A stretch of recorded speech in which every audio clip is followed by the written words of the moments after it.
today will be asking Dom about how he got into working for himself and what that has meant for him. So Dom, just give us a little bit of an overview of your history and what you've sort of done, some of your accomplishments and what you've been doing in the meantime. Well, I guess I trained and always started as a writer and editor. I got into desktop publishing when I was still very young. And then I went off into the wilderness a little bit and was a personal trainer and resistance training instructor for a few years. And then I worked for a very large media company, writing and editing mainstream magazines. Okay. And then 11 years ago, I decided to work for myself. And I set up myself as a freelance writer and freelance editor as well. Okay. So what do you feel spurred the change just to go freelance and just basically work for yourself in those areas? To tell the truth, I think a lot of it was that I was no longer happy in the working environment. Yeah. So that was a big part of it. Come back to that. And because I had always seen myself more as a writer, I could see that if I worked for myself, I could concentrate more on writing. Whereas at the time, I got into more of a managerial and editing role, and I probably didn't write as much as I had been. Yeah. So you were in a position where you were probably a conduit for the business's material, and rather than just being able to write freely on the topics that you wanted to see discussed? Well, that's right. I mean, I still had quite a bit of luxury in that part of my role was to come up with creative ideas. And some of them were things that I would pursue, and some of them were things that were then assigned to other people. The magazine I was working with at the time was very close to my heart because I'd been part of a team of 3 that had started it. Okay. And it was just going in a direction I didn't really like anymore. Yeah. And I guess I realised that if I was that sensitive to the role of my employer, the corporate organisation, that if I worked with myself, I could be removed from that and perhaps pick and choose what I did a little bit more. Yeah, sounds good. So, what are some of your current ventures? Like, I mean, I've known you for, I guess, a couple of years now, and you seem to be a person who there's a continuity about a lot of things you do, but you're able to do a couple of different things and quite well. What are some of the things you're currently working on? Well, I guess one of the things I've been working towards is one of the constants in my writing has always been health and fitness. Even when I ran off into working in the gym industry, I was still editing a little newsletter every week, and that was full of articles about health and fitness. Occasionally did the other freelance writing. So that's been one constant, and I guess as my self-employed career went along, the breadth of what I was doing just got wider and wider and wider, and it became a little unmanageable. And so I've been trying to streamline things back towards a health and fitness type of thing in both my writing. I now want to expand into other media. So I'm working on a documentary with my wife. And getting into the sport of powerlifting in recent years. I guess I've refound my love of actually instructing other people and setting up training programs for other people. So I'm trying to set up another business, which is more just on the sports coaching through WTF Fitness. Yeah. Well, you've certainly got some clout there. I mean, was it Killeen, Texas? Yes. Yeah. You had the title of World Masters Champion Yes. at the Masters One. Pretty good. And you didn't even have the total that you wanted, but you were still ahead of the field. So I mean, that speaks a Never lot. quite happy. Yeah. As anyone. Yeah. What do you think? You know, I mean, has it been a natural progression? Were there influences? Do you think that you could definitely say, well, you know, I'm doing this. This is the way I'm heading. But did you have things as well, like people,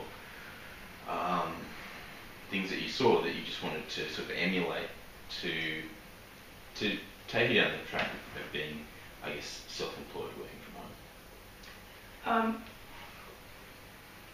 Probably not, to tell the truth. Hmm.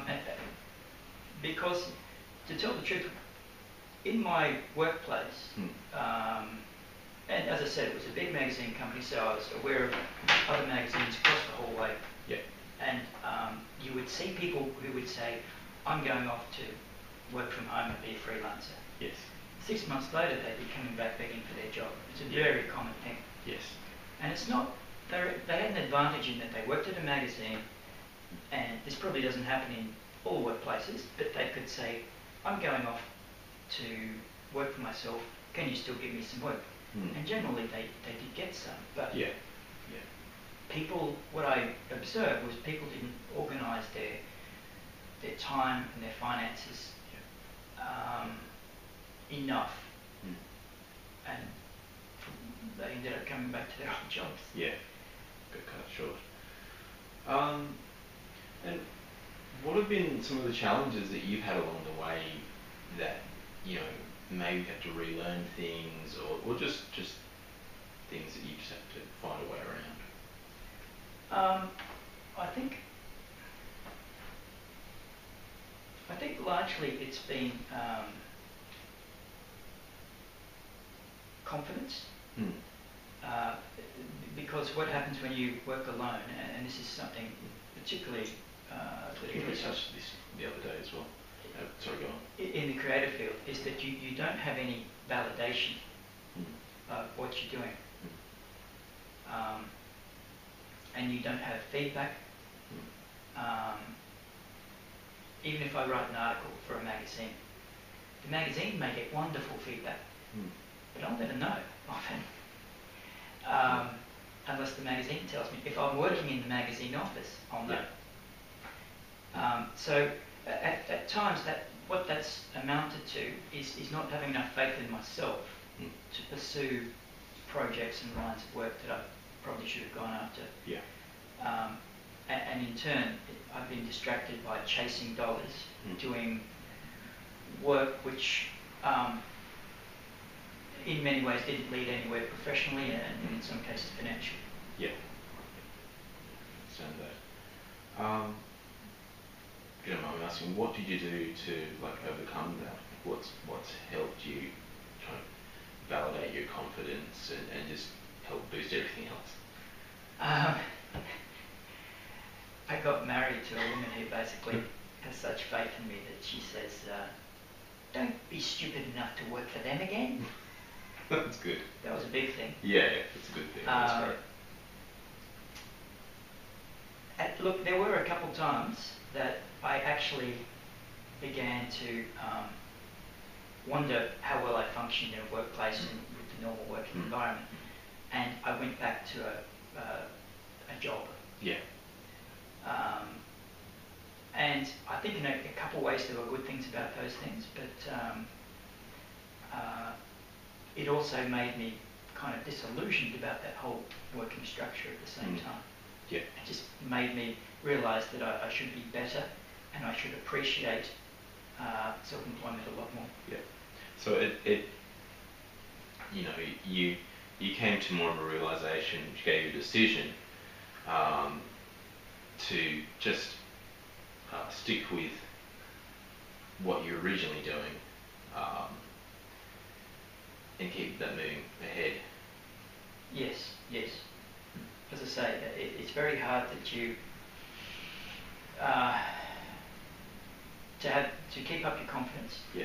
And the other part that I'm not really good at is the keeping up the contacts and the networking, Yes. which in my business can give people more work than extra talent. Yeah. Yeah. Okay. Look, I mean, from when I've known you, I've seen you do several different projects, and you know, you're fairly adaptable in terms of what you do. I mean, you've got mainstreams of what you do, but then you tackle different things that sort of, I suppose, keeps the money coming in, but also just keeps everything else moving. Can you tell us a bit about how you do that and what you pick to keep that going? Well, I always say that there are three types of workers. There are people who work is just something they do. Doesn't matter what it is, it's 9 to 5, their life is outside of that. Yeah. There are people who are driven by the money, Yeah. and there are people who wouldn't do what they do if they weren't interested. Yeah. And I need to be stimulated Yes. by what I'm doing. Yeah. And I can have had periods where I am doing things I'm not really that interested in, Yeah. not personal interests. Yeah. And then I have to do something that is a big personal interest to me. And every year I can look back on projects that I've worked on or articles that I've worked on and think, yeah, they were the best ones. And that's because they stimulated me most. Yes. Yeah. So sometimes you've got to think about what drives you and what your passion is. And then I need a knowledge of the market of potential buyers for such projects or articles. And then I have to do proposals to try and market. Yeah. So I think that's very important for my mental health overall. Yeah. Yeah, I mean, you can see when you're really enjoying something, you've got different energy about you. Whereas, say, if you were writing for something that isn't directly what you're passionate about, which I suppose a lot of people do anyway, and you've had enough time in the industry to know how to get around certain different types of people in different areas. But it's I suppose it's having that fire or something you're actually interested in and live it and outwork it in a way that keeps you going. Yep. Yeah. And I think in the end it pays off because with WTF Fitness I'm trying to set it up as a resource bank. Yeah. And I have so many articles and so much research that I've worked on in the health and fitness field and training field. And because I'm passionate about it, I can actually remember it and I can put it all together. If it was a field that I was just kind of forcing myself to be interested in and read up about, then I wouldn't have that. I wouldn't have kept the articles, and I wouldn't have those resources that actually now are building towards something. So it'd definitely be key is just to really delve into what you're passionate about and find it and eventually it outwork works. it. That's right. That's right. Okay. And if say, I mean, it wouldn't really matter if the person was a writer or a bit like me, a home business person, whatever they were doing. I mean, you've been on and off a bit, but you've had a more of a steadier place of just working for yourself now for some time. What are some fundamentals you've noticed over time? Some pitfalls and things that you kind of steer towards, or other things you're trying to avoid if you're starting out? I think one thing is that you need to be organised in your workplace. Mm.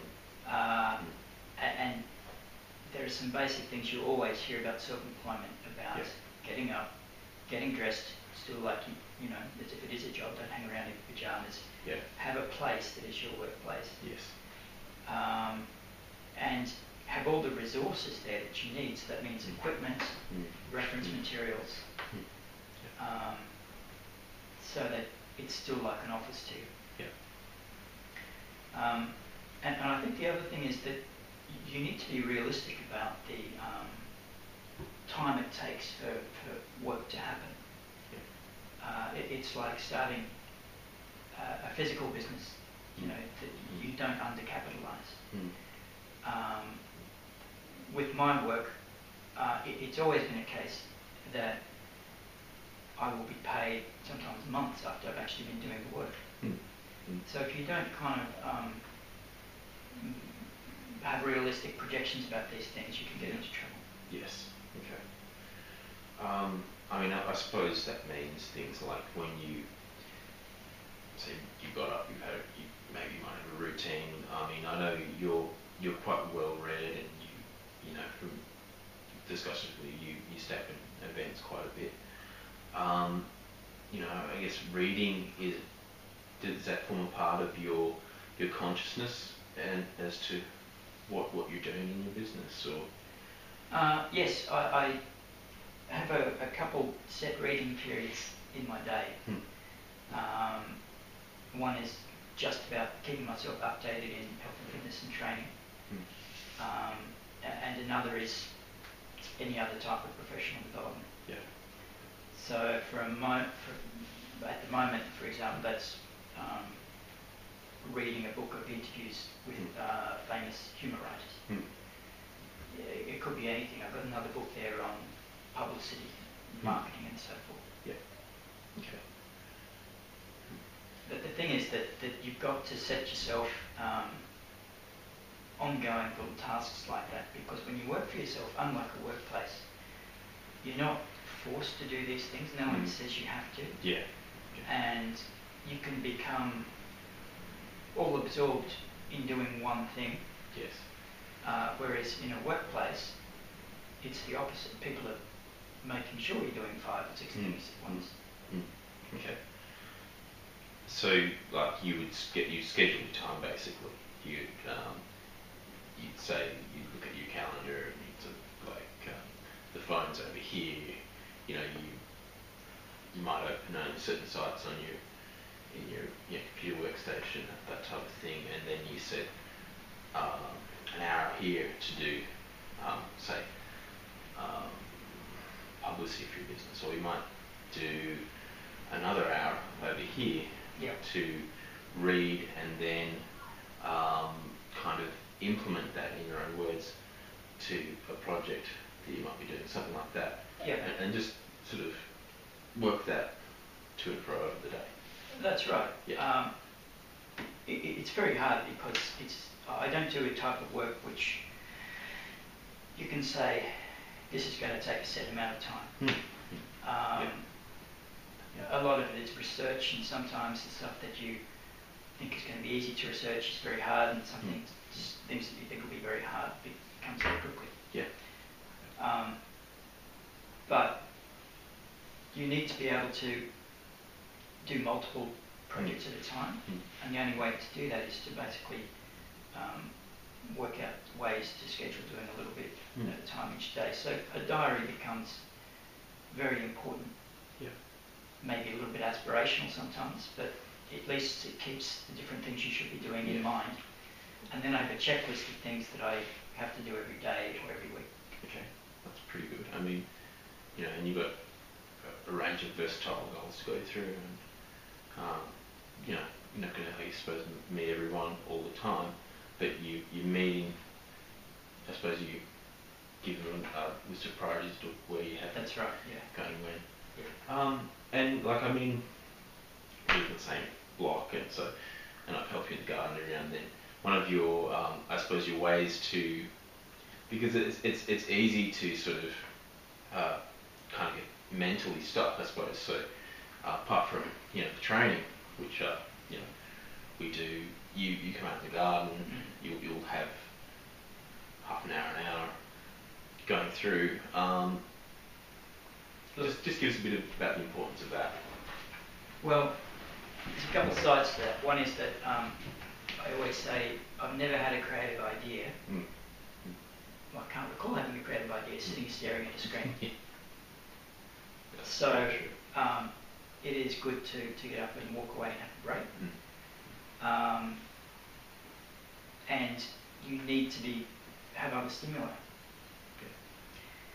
Physically, it's also very important because anyone who's in a situation where they're stuck in a chair, I, a year ago, was doing a lot of sub-editing for a science magazine, which had no windows, you could see outside, it was an open office, and I was paid by the hour, and I was just kind of stuck in the chair. Yeah. It was horrible, on the back and everything, and the eyes. So it's very important in that way too, but having said that, you just have to be careful that you're not getting overly distracted. Spend like 2 days and then come back. Oh, what was I doing again? Yeah. But the great thing is that if you work at home, you can feel okay about doing those things because you don't have all the other distractions that you get in a normal office, which are just wasting your time. Yeah. Talking to 100 other people. Inane conversations with someone about their weekend and you don't actually want to know. Yes. This is me at the pub this week. Oh, good for you, great. Well, there's nothing wrong with that, it's just, it's not going to necessarily help. No, I would rather go and walk in my garden. So Exactly, you choose what you like, that's the point of working for yourself. Getting to the end here. Alright, that's really kind of wrapped it up. Look, Dom, thank you for this opportunity to interview you today. I look forward in the future, we'll probably do a